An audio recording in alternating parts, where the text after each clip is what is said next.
চাপৰৰ হাতীপুটা গাঁও পঞ্চায়তৰ প্ৰধানমন্ত্ৰী আৱাস যোজনাৰ নামত ব্যাপক কেলেংকাৰী প্ৰকৃত হিতাধিকাৰীক বঞ্চিত কৰি একাংশ আৰ্থিকভাৱে সবল পৰিয়ালক চৰকাৰী গৃহ প্ৰদানৰ অভিযোগ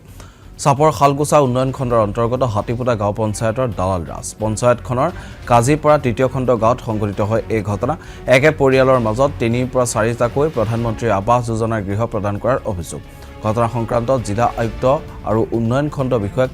লিখিত অভিযোগ দাখিল কৰাত গাঁৱৰ একাংশ লোকে ভাবুকি প্ৰদান কৰাৰ অভিযোগ ভুক্তভোগীসকলে চাপৰ আৰক্ষী থানাৰ এখন এজাহাৰ ইতিমধ্যে দাখিল কৰিছে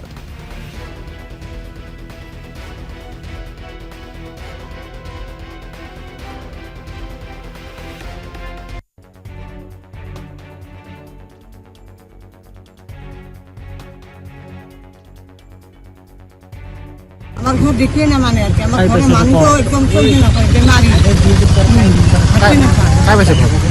কাই পাইছে ধনী মানুষ দিগলে পাইছে ধনী মানুষ হ্যাঁ দিগলে পাবা না লাগে হিগলে পাইছে আর দিগলে পাবা লাগে এর নাম নাই কি ঘটনা পাও নাই নাম আসে নাই ঘর দেয় নাই ওটা ধনী ধনী মাসে কেন পাইছে আমার ঘরে নাই আমি পাওয়া নাই একটা ঘরত 5টা করে ঘর দিছে একটা পরিয়াল আর 3-4টা ঘরত একটা করে ঘরত 5টা করে ঘর দিছে দিল আফরোজ ইসলাম মোর ঘর কাজিগড়া তৃতীয় খণ্ড 10 নম্বৰ ওয়াৰ্ড হাতীপুটা গাঁও পঞ্চায়ত মানে ঘটনা হল আমি যোৱা 20 তাৰিখত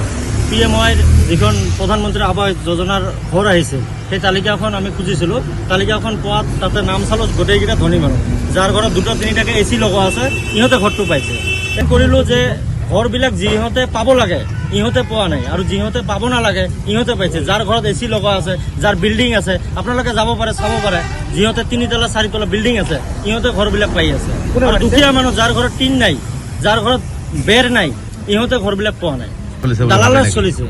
ইয়াৰ কাৰণে ডক্টৰ হিমন্ত বিশ্ব শৰ্মা মামাক আমি অনুৰোধ জনাওঁ ইয়াৰ উচিত তদন্ত ইয়াৰ মাজত মূল খলনায়ক কেইটাক ধৰি উচিত শাস্তি দিব আমার ঘর দেখে না মানে আর কি আমার ঘরে মানুষও একদম চলছে না করে বেমারি কাই পাইছে